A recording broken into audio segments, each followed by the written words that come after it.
ဒီနေ့ကတော့မတ်လဗျနော်ဟို12ရက်နေ့ဟိုကျွန်တော်ပြန်လာနောက်ကြတော့ည7နာရီခွဲတော့အဲကျွန်တော်နဲ့တင်ကြည့်တော့ဗျာနော်ဟိုလမ်းကမ်းမလာရင်လာရတော့ဝိုင်းဝိုင်းတော့တွေ့တယ်ဗျဟာလာဝိုင်းဝိုင်းတွေ့တော့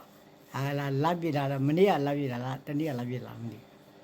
အဲ့လိုတော့ပြောတာသူကလည်းလက်ပြမှန်းလက်ွယ်မှန်းလည်းမသိတော့တော်တော်လေးကိုအခုဆိုတာများဟုတ်တယ်ဘာသာရေးရတယ်နဲ့အားနေတယ်မသိဘူးတင်းနေစဉ်းစားလိုက်ရင်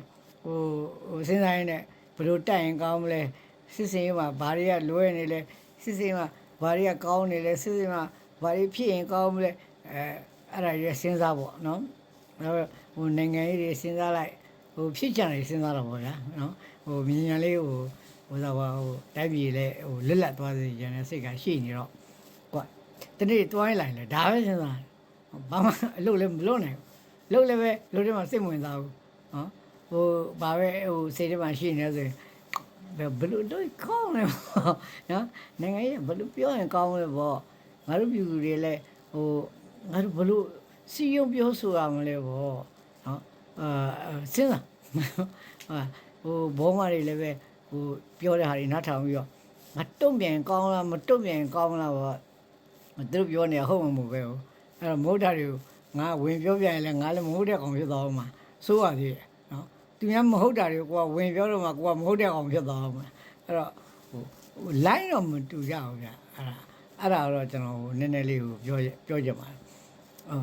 ကျွန်တော်ဒီကျွန်တော်အလုပ်စာလုပ်တဲ့88နောက်ပိုင်းပါပေါ့ခဏလေးပေါ့နော်90ခုနှစ်လောက်နော်အဲ့ဒီမှာဒါပေါ့NLD ပါတီကနေပြီးတော့အတော့ခုပြီးရောက်လာကြတယ်ရှေ့နောက်ပဲ90 91 92အဲ့မှာနော်ကျွန်တော်အများကြီးကြိုးစားခဲ့ဘူးလေအဲ့မှာမအောင်ရင်ဘူးဗျဘာလို့မအောင်မြင်လို့မေးလို့ရှင်ကျွန်တော်ဗမာလူမျိုးတွေပဲဗျအဲ့ဒါအဲ့ဒီခေတ်တော့ထားပါတော့ဗျဗမာတွေကဟလာရေဒီယိုမရှိလို့ဟာ BBC ဆိုလဲသူတို့ကစစ်တပ်ရဲ့ဝါဒဖြတ်မှုပါနော်မိုးလုံးပြည့်မှုသာဝါဒဆိုပြီးတော့ဖြတ်အဲ့တော့ BBC ကမိုးလုံးပြည့်မှုသာဝါဒဆိုတဲ့ငန်းမယ်ကြီးကိုရတော့နော်လူတွေလည်းဟုတ်တယ်မိုးသူဝိုင်းអော်ကြတာပဲဗျနော်ကျွန်တော်ညာခွဲကြိုင်တော့မှပွဲစီရဆိုတကယ်မှန်တယ်နော်ခွင်းတစ်ကောင်ကြိုက်တာမှပွဲစီအောင်ကြည့်ကြတယ်လူတွေကျွန်တော်ဗမာလူမျိုးတွေအများကြီး view ဆိုင်ဖို့လိုအပ်တယ်နော်ဘာလို့ဆိုရင်ကျွန်တော်ဗမာလူမျိုးတွေပြောတော့ကျွန်တော်ကမင်းကဘာကောင်းလဲပေါ့ကျွန်တော်ဗမာလူမျိုးကအမေရိကန်လူမျိုးမဟုတ်ပါဘူးဒါပေမဲ့နိုင်ငံသားဖြစ်တော့အမေရိကန်နိုင်ငံသားဖြစ်ခင်ထားတာပေါ့နော်ဒါလေးပါပဲနေ့မို့ဆိုရင်တော့ကျွန်တော်လည်းဗမာလူမျိုးပါပဲကျွန်တော်ဗမာလူမျိုး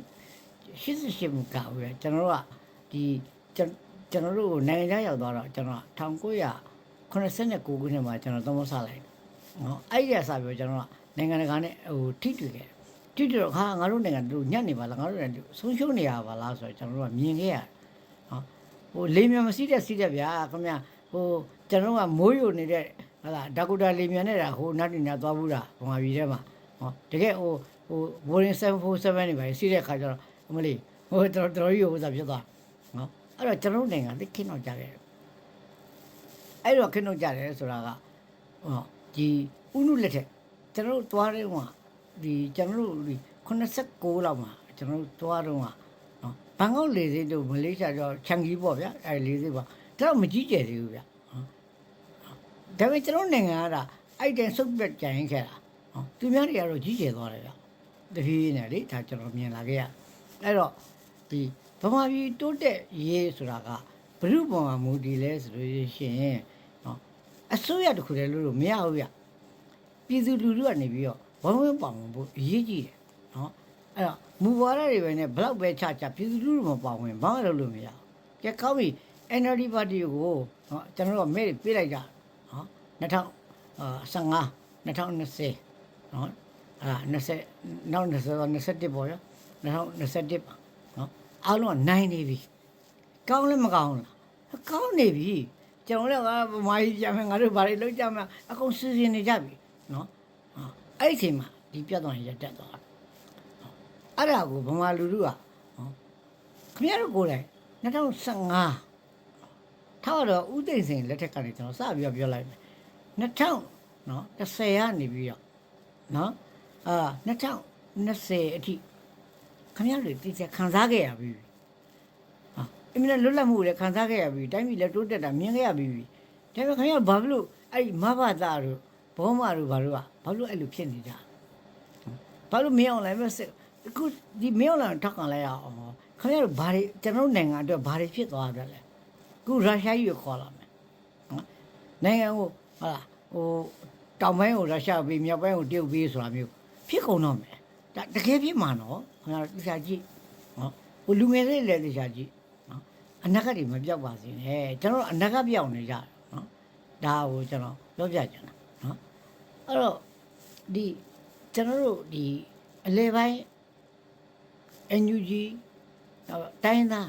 အဖွဲ့အစည်းတွေတေချာစဉ်းစားကြည့်နော်ကျွန်တော်တို့လုပ်နေတာကစစ်အာဏာရှင်စနစ်ပြုတ်ကြရေးပြည်နယ်ရရှိရေးကဒုတိယအချက်နော်အဲ့တော့ကျွန်တော်ကတခါတော့ပြောဦးတယ်နော်ဒီကောင်ဟိုတိုက်ပြည်ကိုဖြုတ်ခွဲမှာကောင်မဟုတ်ပါဘူးကျွန်တော်ပြောတာရှင်းရှင်းလေးလူမျိုးတိုင်းဟာကိုယ်တိုင်းပြည်နဲ့ကိုယ်နေရာကိုနော်အုပ်ချုပ်ပိုင်ခွင့်ရှိရမယ်ဆိုတော့ကျွန်တော်ပြောတာဒါအမှန်ကန်ပဲပြောတာဥပမာဆိုတော့ဗျာရခိုင်ပြည်ကိုရခိုင်နေမအုပ်ချုပ်လို့ခင်ဗျာဗမာတွေတော့အုပ်ချုပ်လို့ဖြစ်မလားကချင်ပြည်ကိုကချင်နေအုပ်ချုပ်မှာဗောနော်တို့တော့အဲ့ဒါပြည်တော်စုပြိုကွဲသွားတာမဟုတ်ဘူးအချုပ်ချအာဏာပြက်ပြားသွားတာမဟုတ်ဘူးနော်ဟာအားလုံးတော့ကျွန်တော်တို့ပြည်တော်စုပြည်ထောင်ပါဆိုတော့ပဲရခိုင်ပြည်ထောင်ရဲ့ကချင်ပြည်ထောင်ရဲ့ချင်းပြည်ထောင်ရဲ့ကရင်ရှမ်းပြည်ထောင်ရဲ့မွန်ပြည်ထောင်ရဲ့နော်ဗမာပြည်ထောင်ရဲ့နော်ကရင်ပြည်ထောင်ရဲ့အဲ့ဒီပေါင်းပြီးတော့ကျွန်တော်ပြည်ထောင်စုလုပ်တယ်လို့ပြောတာနော်ခေတ်ဆက်ဆက်ကဂျင်းထက်လာတဲ့ဘိုးစာကြီးကိုဗာလဲဟိုဗမာလူမျိုးကြီးဝါနဲ့ဂျင်းထက်လာတဲ့နော်အားလုံးတော့နေပြည်တော်ငါတို့ဗမာတွေပိုင်နေဆိုတော့ဘယ်လို့ရမှာလဲအဲ့ဒါလေးတွေကိုကျွန်တော်တို့ကနားလည်မှုရှိနေရအဲ့လိုနားလည်မှုရှိပြီဆိုရင်ငါတို့တစ်ချိန်ကြာရင်ဒီလိုပြန်လုပ်မယ်ဒါလောလောဆယ်မှာတော့ငါတို့လောကမှာစစ်အာဏာရှင်စနစ်ပြုတ်ကြရေးဆိုတော့ကျွန်တော်တို့တော့အဲ့တော့အပြည့်အထန်တိုက်အောင်အဲ့တော့တပ်ပေါင်းစုတွေဖြစ်ရကြည်ကဟိုရှမ်းပြည်နယ်မှာတတီးနေလေကျွန်တော်ပြည့်မပြောဘူး MND ရဲ့လည်းကျွန်တော်ပြည့်မပြောဘူးတို့ဆိုခင်ဗျားတို့အဲ့လိုလေးကိုရတဲ့နယ်လေးစစ်နိုင်မှုတိုက်ပြနေရာလေးကိုခင်ဗျားရထားရင်နော်ခင်ဗျားတို့ဒီတိုင်းတည်းနေနော်မင်းအောင်လည်းဆက်သက်ဆိုရှိလို့ဆိုရှင်အဲ့နေကိုပြန်တိုက်မှာမင်းစစ်အောင်နိုင်လို့မင်းသိမ်းထားတာလေငါလည်းခုစစ်ပြန်တိုက်တယ်လေဆိုခင်ဗျားတို့ဘာလို့အဲ့တော့အားလုံးသောညီညွတ်မှုနဲ့အားလုံးသောပန်းနိုင်တစ်ခုကိုသွားဖို့တက်ကိုခင်ဗျားတို့ကတာဝန်ရှိတယ်နော်တော့ကျရင်ကချင်နဲ့ပြတ်မှာတော့ကျရင်ဟိုတော့ဟို PDF နဲ့ပြတ်တာတက်လိုက်တော့ကျရင်လူလူနဲ့လူလူကကြတော့ဟာဘာတွေလဲကွာဆိုတာဖြစ်လာတရားတွေအရင်ထောက်ခံတာနော် MMD တို့နော်ဒါပေမဲ့ခင်ဗျားတို့အဲ့လိုလုပ်လို့တော့မရဘူးနော်အဲ့လိုလုပ်လိုက်ရင်ခင်ဗျားတို့ထောက်ခံမှုအားကျသွားမယ်ကျသွားရင်ခင်ဗျာတချို့ကျရင်ပြန်တိုက်ကြမှာအဲ့ဒါမျိုးမဖြစ်အောင်လို့ရှမ်းပြည်ထူထောင်ရေးကိုလုပ်ပါကချင်မှာသူ့ရဲ့ကချင်နော် KIA ကလှုပ်ထားတယ်ရှမ်းပြည်မှာဘာမှမသိနေရတဲ့ဖွဲ့စည်းတွေမဟုတ်နော်တောင်းတောကလည်းဘာတွေမှမသိကရင်မှာလည်းဒီတိုင်းပဲဗမာမှာလည်းဒီတိုင်းပဲရခိုင်မှာသူ့ဖွဲ့ရှိတယ်အခုချင်းကအချင်းချင်းပြန်တိုက်တယ်ကိုချင်းနော်အဲ့ချင်းဆိုတဲ့ဥစ္စာကိုချင်းလို့မှတ်ပါနော်ငါဖလာမင်းကဒီတေမင်းကဟိုတော့ CNF ငါ CNF ငါဟို brother မင်းငါ council မလုပ်ပါနဲ့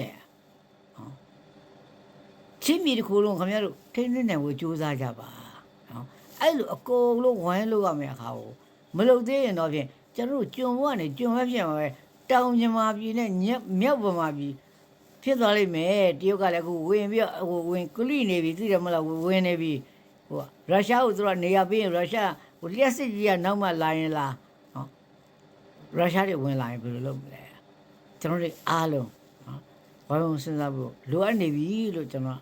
ယူဆရှိနော်ကျွန်တော်တို့လည်းအမြဲတမ်းစောင့်ကြည့်ပြီးတော့ဟိုကြည့်နေပါတယ်အမေရိကန်နိုင်ငံကြီးအစားနော်အကုန်လုံးနိုင်ငံတကာကြီးအစားနော်ဟိုလူတိုင်းလည်းကြည့်နေကြပါတယ်နော်အားလုံးကိုလည်းအဲ့လိုပဲဟိုကျွန်တော်တို့နားလည်မှုတွေအများကြီးရစေချင်ပါတယ်နော်အဲ့ဒါပြောပြတာပါမြေတန်းတို့ပါအားလုံးကိုကျေးဇူးတင်ပါတယ်လေးစားပါတယ်ပုံဝင်လေးပဲပြောတတ်ပါတယ်ကျွန်တော်ဗီဒီယိုမျှဝေပေးကြပါလို့တောင်းပန်အပ်ပါတယ်ခင်ဗျာ